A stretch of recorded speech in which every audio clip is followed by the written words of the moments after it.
እኔ እኮ ምን ይገርመኝ ነገር በህገ ወጥ አትምጡ፣ በህገ ወጥ አትምጡ፣ በህገ ወጥ አትምጡ። በህጋዊስ ያመጣ ነው። እኛ ምን የተፈጠረ ነገር አለ? የተፈጠረልን ነገር አለ? ይኸው ጠፍቼ ነው እኔ የምሰራው። ጠፍቼ በህገ ወጥ ነው የምሰራው። መቼም አይዋጥላችሁም። የሆነ እውነት ነገር አይዋጥላችሁም ሲል ማለት ነው። በህገ ወጥ አትምጡ። በህጋዊ መጣሽ በህገ ወጥ መጣሽ ያው ነው። ስደት ነው። እንደውም በህገ ወጥ የመጡት ማለት ነው ያው እንደ እድል ሆኖ እንደውም በሰላም የሚኖሩም ሰው አለ አይደለ? እድል ነው። እንደውም ህጋዊ የመጣ ነው አብዛኛውን በጣም ችግር ላይ የወደቅ ነው ማለት ነው። እኔ ባለፈው ብዙ ነገር እኔ እኮ 10 ጊዜ ማውራት ፈልጌ አይደለም፣ ግን አሁን የሆነ ነገር እንዲህ ሳለፍ ሳረግ የሆነ ነገር ስሰማ አያስችለኝም እና እገባለሁ።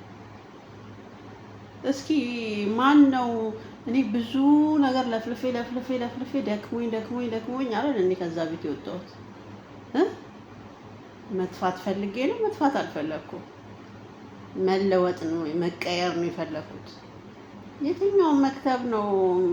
እኔ ልንገርሽ፣ መክተብ ራሱ ስልክ ደውያለሁ። ስልክ ደውዬ ብዙ ነገር ሁሉ አሳይቼዋለሁ። ማለትም እንዲረዳው እንዲገባው ማለት ነው። ስልክም ደውያለሁ፣ ግን መልስ አልመለሰልኝም። ጭራሽ እዚያ ጋውሪ እዛ ላለችው ቢሮ ንገሪ፣ እዚህ ላለ እሷም ደግሞ እዛ ላለው ሰውዬ ንገሪ ትላለች። ምንም ነገር ለውጥ የመጣ ነገር የለም። ግን 10 ጊዜ የምደጋግመው እኔ ወድጄ አይደለም እንጂ መደጋገም ፈልጌ አይደለም።